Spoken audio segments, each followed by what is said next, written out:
What if the kindest person you know is also the most dangerous? Not dangerous like a villain, not dangerous like someone you'd see coming, dangerous like a mirror with something wrong behind the glass. They remember your birthday. They check in when you're sad. They're always there.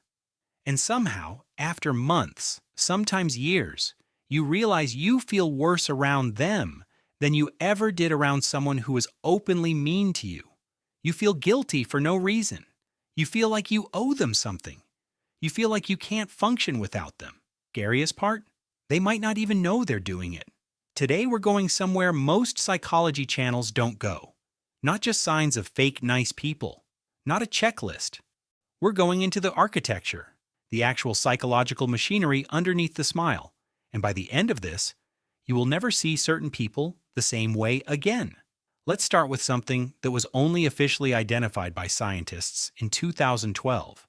Most people, when they hear the word narcissist, picture someone arrogant, loud, self-obsessed, obvious.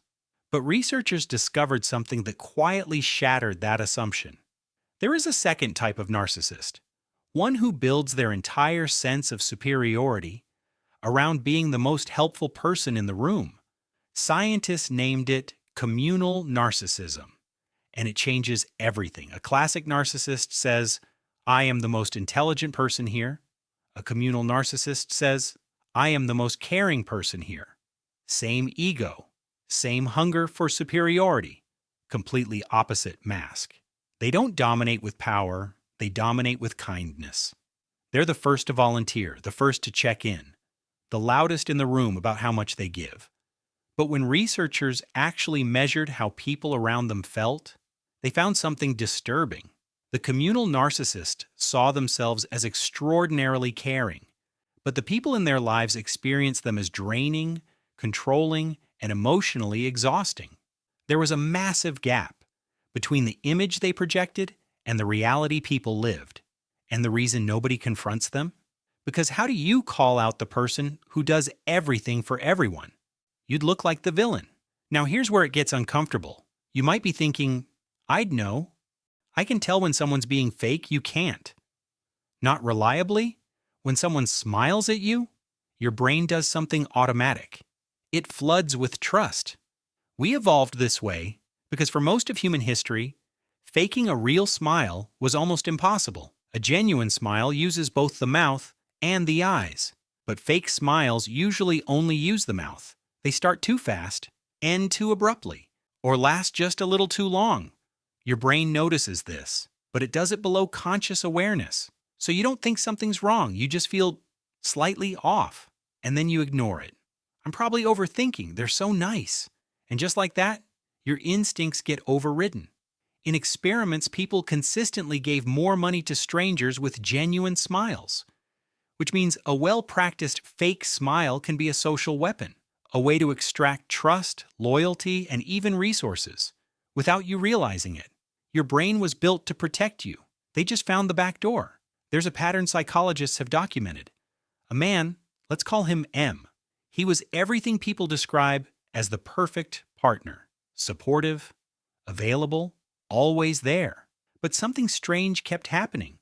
Every woman he dated started off confident and independent, and slowly, they became dependent.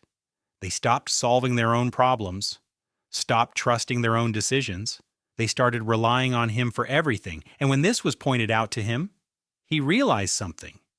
He was making that happen, not intentionally, not consciously, but by always being there, always helping, always stepping in. He made the people around him forget how to function without him. And that created dependency. And dependency is control. This is what psychologists call the nice guy narcissist. Not aggressive, not obvious, but someone who controls by making themselves indispensable. And because everyone praises them, they never see the damage they're causing, which makes them incredibly hard to confront. Because when you try to explain it, it sounds ridiculous. He was too nice, he helped me too much, and people don't understand. Then there's the most dangerous layer, fake empathy. Real empathy shares your pain. Fake empathy studies it. These people listen carefully, ask the right questions, make you feel deeply understood. So you open up more than you normally would, faster than you normally would, because it feels good to be seen. But what they're doing is collecting information, your fears, your insecurities, your weak spots, not to help you, but to store them. And later, when you pull away or challenge them, those exact vulnerabilities get used against you.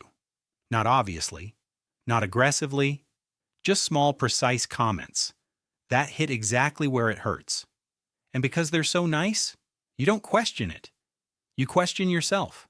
Finally, there's the system behind all of this. The invisible ledger, every favor, every compliment, every time they show up for you. It all gets recorded. Not openly, not consciously, but it builds until the day comes when they need something. And suddenly, you feel like you owe them, even if you never agreed to anything. This is reciprocity bias, a deeply wired instinct. When someone gives to us, we feel compelled to give back. Fake nice people build their behavior around this.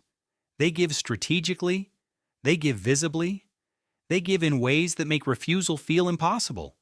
And if you say no, they don't argue. They become the victim. After everything I've done for you, I guess I just give too much. It's fine. I'm used to it. And somehow, you feel like the bad person. Here's the truth. Not everyone who is nice is like this. Most people are genuinely kind. This isn't about paranoia. It's about awareness. Because people who go through this often can't explain it. They just know they feel small or guilty, confused, and without the language, they blame themselves. So here's the simplest way to see the truth. Watch what happens when you stop giving. When you say no. When you pull back. When you have nothing left to offer.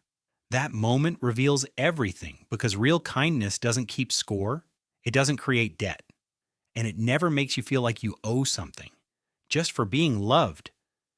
And if this gave you language for something you felt but couldn't explain, make sure to like the video and subscribe to the Neural Fire.